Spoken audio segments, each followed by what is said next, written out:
Assalamualaikum warahmatullahi wabarakatuh.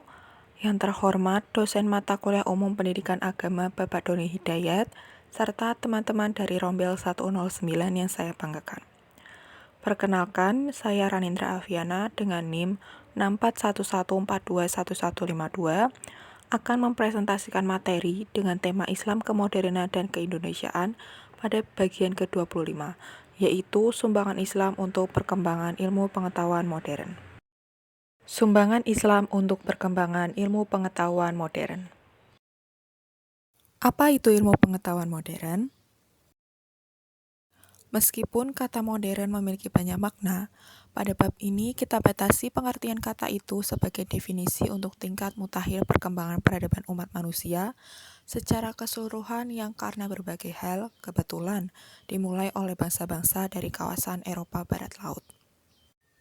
Ciri peradaban mutakhir ialah teknologi. Teknologi ini pada gilirannya ditopang oleh suatu sistem kognitif yang dilandasi oleh empirisme, dan inilah yang kita maksudkan dengan ilmu pengetahuan modern. Ilmu pengetahuan modern berbeda dengan ilmu pengetahuan klasik. Perbedaan paling menonjol adalah empirisme. Selain itu, ilmu pengetahuan modern selalu berpandangan ke depan, sehingga ilmu pengetahuan menjadi tidak terhenti pada suatu tapal batas atau frontier. Karena itu, eksplorasi dan riset atau research merupakan bagian mutlak ilmu pengetahuan modern.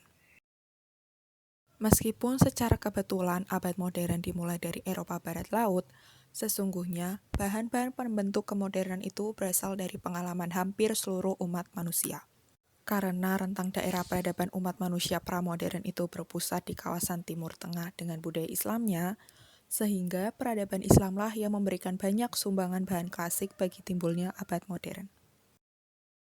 Tidak seluruh bahan peradaban Islam itu dihasilkan oleh kreasi umat Islam sendiri. Selain berkreasi, umat Islam klasik juga berfungsi sebagai penengah atau wasit dan saksi atau syahid keseluruhan umat manusia. Fungsi itu dijalankan dengan menerapkan sikap terbuka terhadap peradaban dan ilmu pengetahuan umat-umat lain. Sikap ini melahirkan sikap-sikap lebih lanjut yang amat mendorong perkembangan ilmu dan peradaban. Jejak sumbangan Islam dapat ditemukan dalam batas tertentu sampai saat ini, terutama berwujud berbagai bahan yang merupakan high culture umat manusia saat itu, sebagaimana tercermin pada istilah-istilah ilmiah seperti aljabar atau aljabar, alkohol atau alkohol, asimut atau alsum, logaritma atau al-khawarizmiyah, dan sifar atau al-sifar. Contoh sikap yang mendorong perkembangan ilmu dan peradaban adalah sikap tidak segan mengambil sesuatu yang baik dan bermanfaat dari umat lain.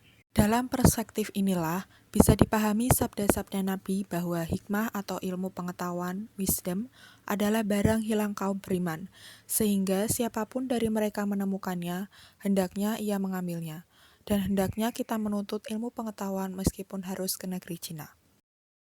Sejak Islam dan dalam peradaban Islam, ilmu-ilmu tumbuh menjadi kekayaan bersama umat manusia, yang sebelumnya hanya kekayaan nasional suatu bangsa seperti Yunani, Cina, dan India.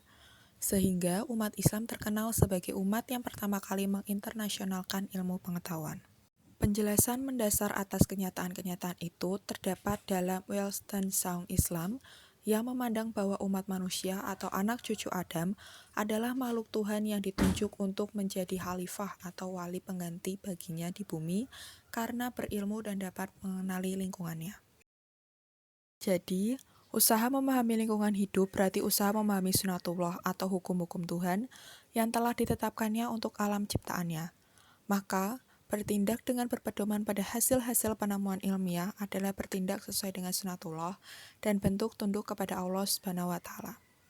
Itulah sebabnya Al-Quran menerangkan bahwa syirik merupakan dosa besar, karena sebenarnya merupakan tahayul atau superstition itu menghalangi manusia dari kemungkinan memahami alam dan masyarakat lingkungannya secara objektif. Jadi, juga menghalangi ilmu pengetahuan itu sendiri yang merupakan memahami sunatullah. Jadi jelas bahwa sumber sumbangan Islam bagi ilmu pengetahuan ialah paham tauhid atau monoteisme yang tegas dan tidak mengenal kompromi.